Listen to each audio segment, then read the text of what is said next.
Hello class, happy week 9.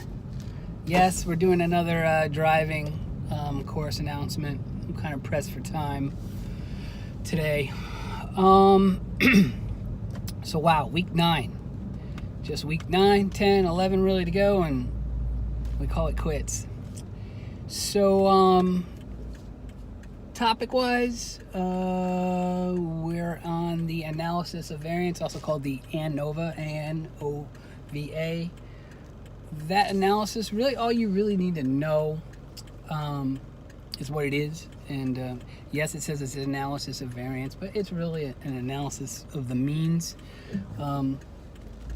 There's typically just a single independent variable that can be categorical, like males and females, and then a single dependent variable that's continuously measured on some scale, and that's pretty much it. That's really all you need to know about the analysis of variance. It's a pretty much universal. They call it, it's part of the general linear model, statistically speaking. But this week we have no quiz, so yay. But we do have okay, well, first off, we do have a discussion on type 1 and 2 error, and we introduced that last week, so it gives you some information to think about. The one thing I think about most with type 1 and 2 error, if you're watching Netflix, that TV show, The Making a Murderer of a Murderer, oh my God, if you haven't watched that show, it's incredible. The second part just came out. That really speaks to these concepts of type 1 and type 2 error, especially with the multiple trials.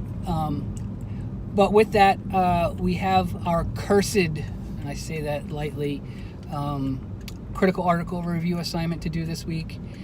And here's the thing with that. I hate that assignment, but unfortunately every student in every single MGMT 650 course has to do it. And we used to have some really cheesy articles. So the article you need to read, the Williams article, that every single student in MGMT 650 needs to read, I handpicked. Why? Because it's actually an easy article as far as I'm concerned, what you learn in this course. The fact of the matter is, it's actually really hard to find an easy to read, statistically laced academic research article anymore. The world of scholarly research has gotten too convoluted, very complex statistics to, basically they're just there to account for the measurement error and the methodological error in one study. And so to accommodate that error, there's a lot of statisticians that have come up with some very sophisticated mathematical ways to adjust and account for that error. With that said, it's hard to find an easy to read article. So the one I found is pretty easy. It's kind of relevant to the class. But with the article review assignments, don't do like a full description of the article. It's really a critique. So the best way I tell students to approach this article is think of it from the lens of a skeptic. You're a cynic. And what would you do differently if you were to do this article? So think of everything starting with the sample. How big is it? How small is it? Who was in the sample? The demographics, the populations.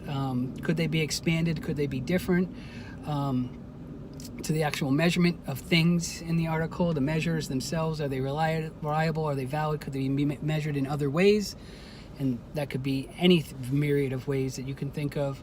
To the methodology, could it be improved? To things other than surveys and questionnaires, those are actual manipulations or controls you could set up. To the results and critiquing those. Are they reliable, valid, generalizable to other populations? Again, that draws on the sample inferences there. That's what I like to see most in the conclusion. That tells me you really critiqued it, as opposed to just saying, well, there was a sample of 153 graduate students, blah, blah, blah, blah, blah. I get that. You read the article, but think of it if you were to do it yourself and what you would approve on it. Because that's the one thing out of this course, if you can learn anything other than the actual statistics, is to be a good, not just producer of statistics, but consumer, a critical cynic consumer, as I like to say, because we all know the devils are in the details, and not all, as they say, 60% of statistics are made up on the spot. So anyway, that's it. If you have any questions, and in fact, if you get a good draft of your article, email it to me and I'll review it and I'll give you some feedback and get it right back to you before you submit. And that's it. So let's have a great week, and hope all is well with you all.